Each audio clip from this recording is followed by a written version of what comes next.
You think about Jack the Ripper, you think about London back then. It was a dark place. Not just at night, the actual city was dark. The streets were narrow, buildings were tall, and they blocked out light. Smoke from factories filled the air. Gas lamps flickered. They didn't do much. Whitechapel was a warren, a maze of alleyways, of courtyards, of dead ends. People lived on top of each other. Poverty was everywhere. It was a good place for secrets. A perfect place for someone to hide, to kill, to get away with it. Now, imagine something else. Imagine modern CCTV, not just a few cameras. Imagine cameras everywhere. High definition, color, night vision, the kind we have today, the kind that sees everything. Every movement, every face, every shadow. What if that tech was in Whitechapel in 1888? Could it have caught Jack the Ripper? It's a big what if. But it's interesting to think about. Back then, the police had little. They had witness statements, often conflicting. Often from people who were scared or had been drinking. They had basic forensic tools. Really basic. No DNA, no fingerprint analysis like we know it. They had their feet and their notebooks. They walked the streets. They knocked on doors. They hoped for a break. The Ripper just melted away into the fog, into the crowds, into the darkness. Modern CCTV changes all of that. It doesn't rely on human memory. It doesn't get scared. It doesn't blink. It just records all the time, every second. Think about the cameras we have now. They are small, they are powerful, they zoom in, they pan around, some even follow movement automatically. They connect to networks. They store massive amounts of video. They can even recognize faces. Or at least try to. Let's put this tech into Whitechapel. Picture every street corner, every alley mouth, every pub entrance, every lodging house door, all covered. Maybe not inside every house, but certainly outside and in all the common areas. The yards, the narrow passages, the paths people used to get from one street to another.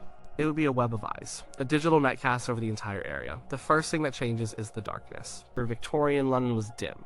Even with gas lamps, the Ripper used this. He picked dark spots, areas where he could work unseen. But modern night vision is strong. It turns near darkness into clear images. It picks up heat signatures. It would cut through that gloom, like a flashlight in a dark room. If he couldn't hide in the shadows anymore, not from these cameras, then there's the recording aspect. The police in 1888 had to rely on people seeing something, and remembering it, and telling them. And those details changing over time, or being wrong. With CCTV, it's all there, on file, every minute, every hour, days, weeks, months of footage. You can go back. You can rewind, you can slow it down, you can zoom in, over and over again. You can cross-reference. Did anyone else pass by that spot? Who was with whom? What time?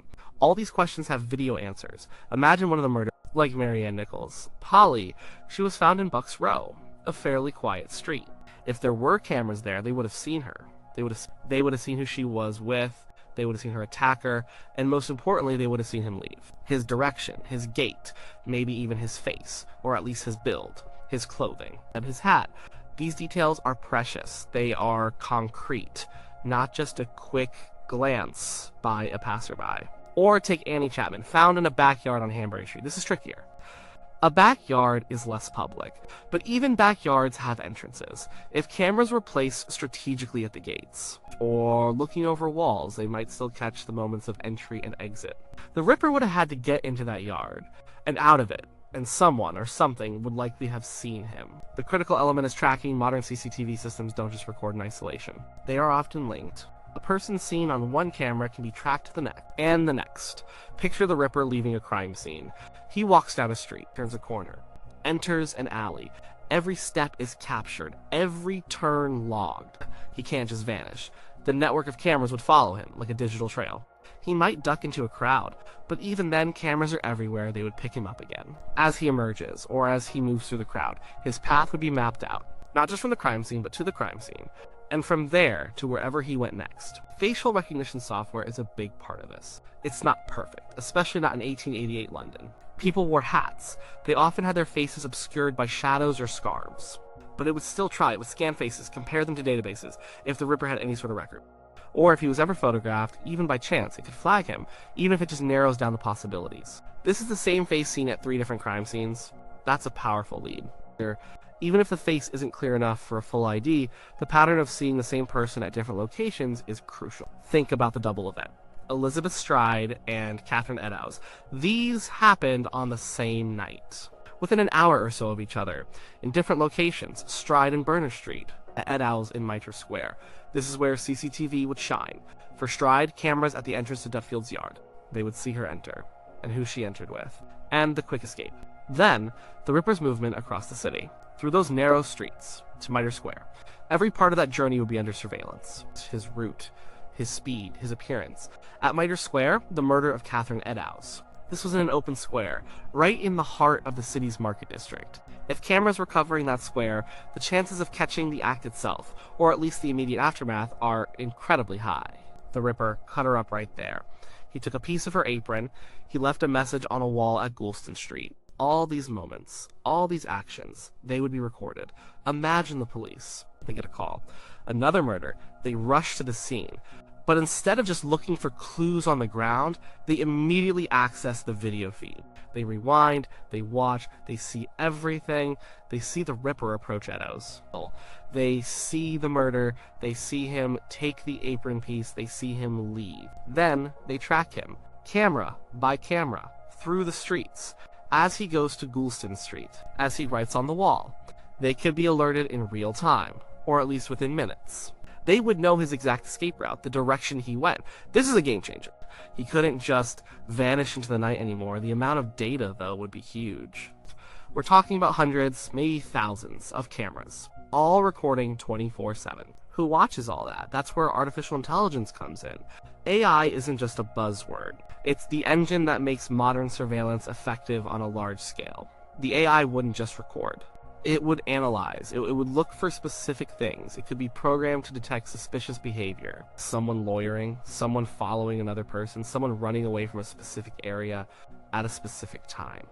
It could identify objects, a knife, certain clothing.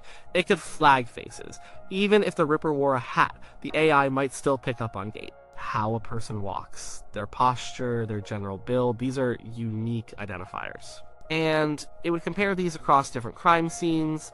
It would look for the same person appearing at the location of each murder. Before, during, after.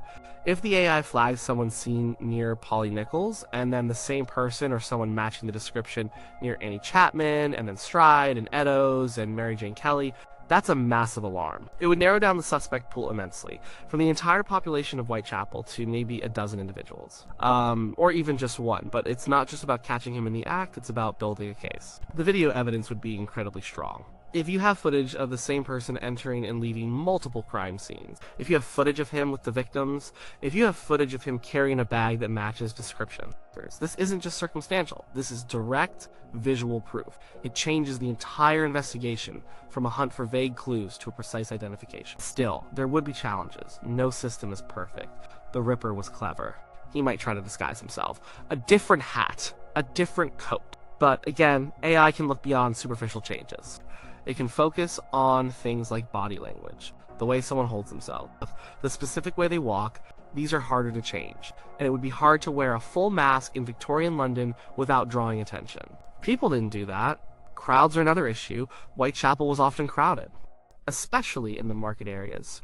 It's harder for cameras to pick out one face in a sea of faces. But again, the sheer number of cameras helps. One camera might lose him, but the next one might pick him up. The network works together. It would be like trying to hide in a giant spider web. You might get through one strand, but another will catch you. And then there's Mary Jane Kelly. Her murder was different. It happened inside a room. In Miller's Court, this is the hardest for external CCTV. The cameras outside can't see through walls, unless there were cameras inside the lodging houses, which is less likely, even with modern tech being imagined in that era, due to privacy concerns that would likely still exist for indoor spaces. But even for Kelly, there would still be value. Cameras would have seen her enter her room.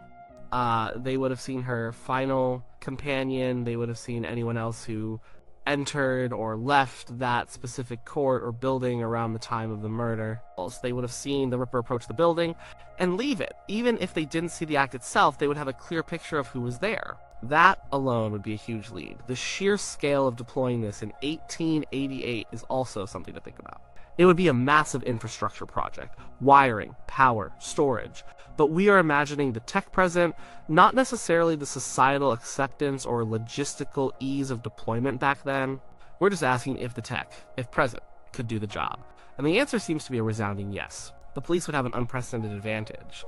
Instead of hours spent interviewing people, hoping for a lead, they could spend minutes reviewing footage. Instead of chasing vague descriptions, they would have clear images. They could issue an alert with a precise image of the suspect, or at least a very good description of their clothing and movements. So, would he have been caught? Almost certainly. It might not be a clean, perfect shot of his face that immediately identifies him. But the net would be too tight. He would be tracked, his movements recorded, his presence at multiple crime scenes documented, the time of his arrival, the time of his departure, the consistency of his appearance. All this data would point to one person, the mystery of his identity. That's the big one. Would CCTV name him? It would give the police a face, or a build, or a gait. And then they would have to connect that to a name. Back then, there weren't massive digital databases of every citizen's face. No driving licenses with photos, no national ID cards. So, the identification wouldn't be instant, like pressing a button. But if they had a clear video of the Ripper, they would show it to people in Whitechapel, to informants, to other police officers. Someone would recognize him. That's old so-and-so from down the street. Or, I know that fellow, he drinks at the 10 Bells. It would still require human interaction. But instead of chasing shadows, they would be chasing a clear image. That changes everything. The chances of him escaping that kind of surveillance would be almost zero. The Ripper relied on the primitive nature of policing and the cover of darkness and the chaotic environment of Whitechapel. Remove those elements. Replace them with high-tech, always-on, networked eyes and intelligent analysis. He wouldn't stand a chance. He would be caught. His reign of terror would have been short-lived. The mystery of Jack the Ripper would likely have been solved within days or weeks, not left to haunt history for over a century. The modern world, even if just through its surveillance tech, would have made his kind of crime almost impossible to get away with.